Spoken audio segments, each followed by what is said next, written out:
just want to mark Reliance before I connect with Nilesh Shah, because that, in a sense, has been the sleepy stock which is in some kind of an hibernation.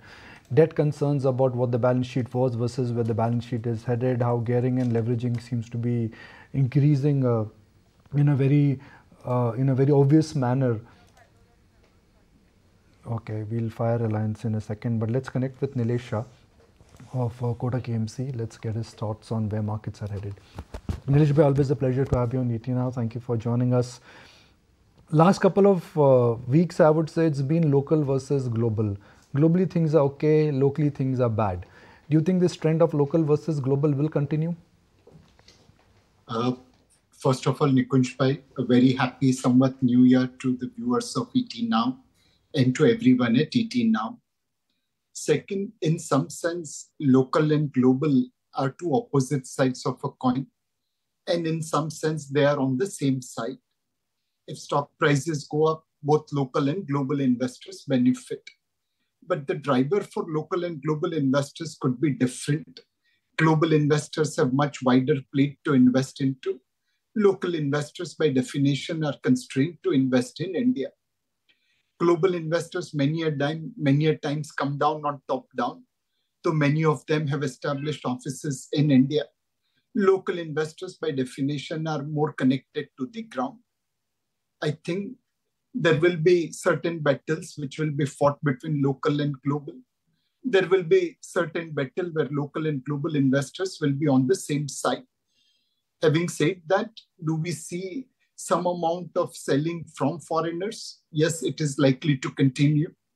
But will there be equal support from local investors? Undoubtedly, yes. The festival season has given a good beginning to the quarter. September quarterly results are, while little below expectations, they are fairly subdued, with earnings estimate coming down from 275 to 85 rupees a quarter to maybe somewhere around 230 to 40 rupees a quarter. The December quarter, thanks to this festival season, should see earnings uptick. We have seen good numbers from automobile. We have seen good numbers from two-wheelers. We have seen good numbers from festival season buying. And from the 12th of November, wedding season will start. My feeling is that the December quarterly earnings should be reversing the trend we have seen in September quarter, and that should support local investors to continue their buying.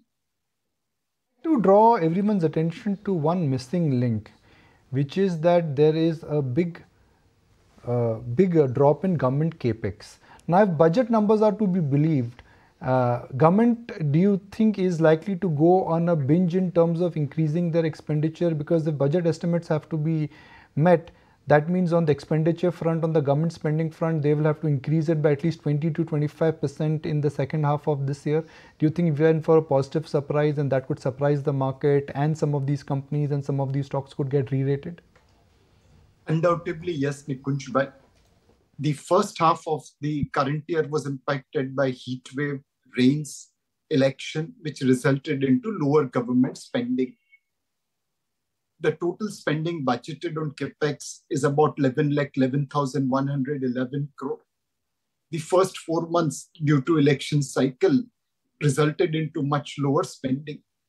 My feeling is that the government would like to press accelerator now.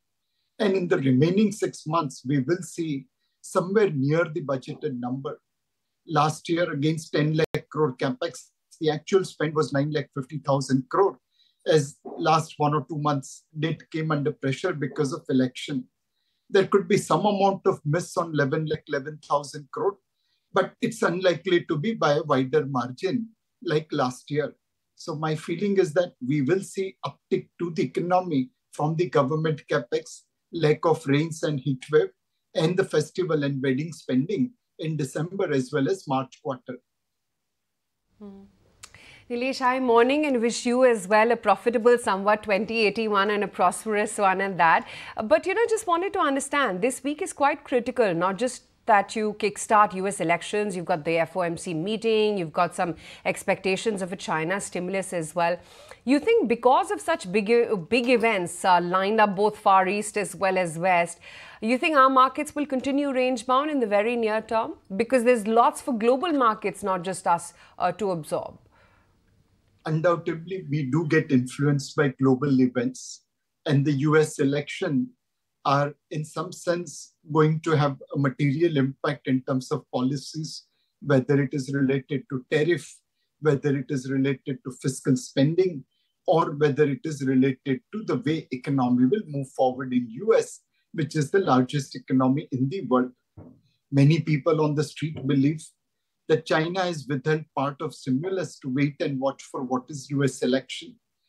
If there is a lot of tariff on Chinese imports, then they'll have to launch a bigger stimulus. If there is a lot less tariff on Chinese imports, then they are unlikely to present a big stimulus. So undoubtedly, there are many events happening. One event which happened today is OPEC+1 pushing their oil production target by 1 month. That has pulled up oil prices little. For us, oil prices matter far more than China's stimulus or US election. And hence, there are many global events which we'll have to carefully observe. Undoubtedly, this will result into higher volatility.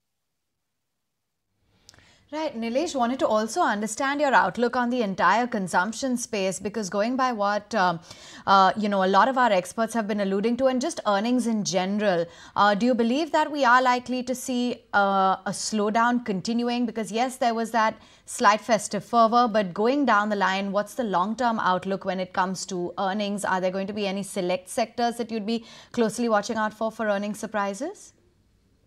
So on the consumption side, clearly the pattern of consumption is changing. From roti, kapda, makan, consumption is moving towards education, entertainment, travel, and healthcare. There is also heavy dosage of leverage consumption, where young people don't mind borrowing a loan to go on a vacation. Third, large part of our consumption is also resulting into spending overseas. Indians are emerging one of the largest spender on education and travel in many parts of the world. All these things put together, do I have a doubt on the consumption growing as robust as possible? Answer is undoubtedly yes. We believe consumption story will continue to grow. As people feel financially more secured, they are likely to leverage their current income for spending, whether it reflects in home loan, auto loan, or travel and education kind of purposes. That will continue to happen. Our real challenge in the listed space is the companies in which we are investing. Are they innovative enough to catch up or to connect with the new age consumption?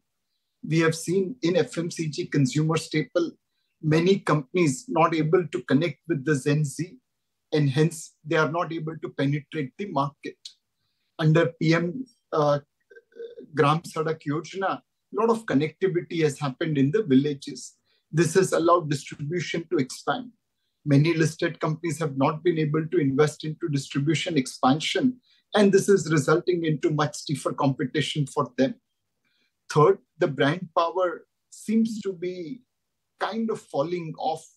There are many, let's say, branded, in-house branded goods which are available at a much lower price with almost similar quality compared to established brands.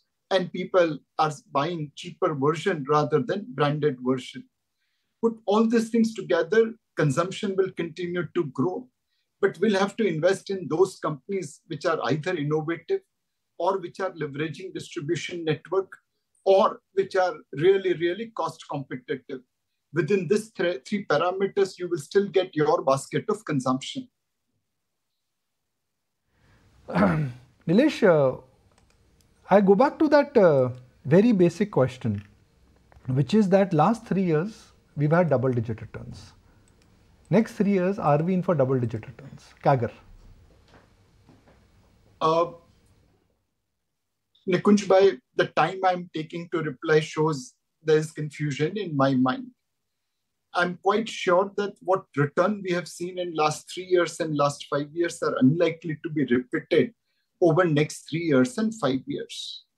Last 5 years return from Jan 20 to September 24 were about 21% for broad market and about 30% plus for small and mid cap.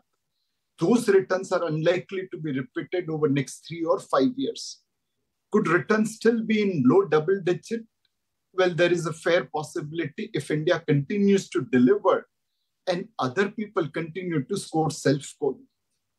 We have seen foreigners selling heavily during COVID time, during October 21 to June 22, Russia-Ukraine time. And every time after selling, they have come to buy aggressively. This time also, in 1 month, they have sold what they used to sell in 1 year. Now, after heavy selling and getting absorbed by local investors, if they come to buy, then certainly low double-digit returns are possible. But for those returns to get delivered, we'll have to deliver on earnings growth better than our peers. Our governance standards has to be better than our peers. And we have to silently pray that our competitors, our peers, continue to score self-good. So I'll talk about some themes now, Nilesh, but there are two common themes which we've got in our Diwali programming when we spoke to experts. One is energy transition. Second is pharma. Let's start with your thoughts on energy transition. What is the best way to bet on it? EVs, solar, wire companies, meter companies. How can one maximize from this real energy transition shift which is happening in the world? So first, Nikunj bhai, we'll have to keep our ears and mind open. There are lots of things happening in the world, and we never know which one will be successful. For example, in the laboratory in California, they have created sun. This is like a Spider-Man movie where, the Dr. Octopus with those 4 steel arms tried to create sun in the laboratory. What happened in movie is now happening in real life. The creators of those technology believe that they'll be able to commercialize it by end of this decade. Now today, markets are not even discounting that. But if that materializes where energy produced is more than energy consumed, then we are looking at a completely different set of transition. When I come to automobiles, there are technology which capture carbon in the environment, then mix it with hydrogen produced through electrolysis, and then create methane to run ICE engine, again leaving carbon in the world to be captured. Now, if this technology becomes commercial, then we can stagnate at current carbon emission through automobile, and ICE engine can come back. Electric engine, everyone knows.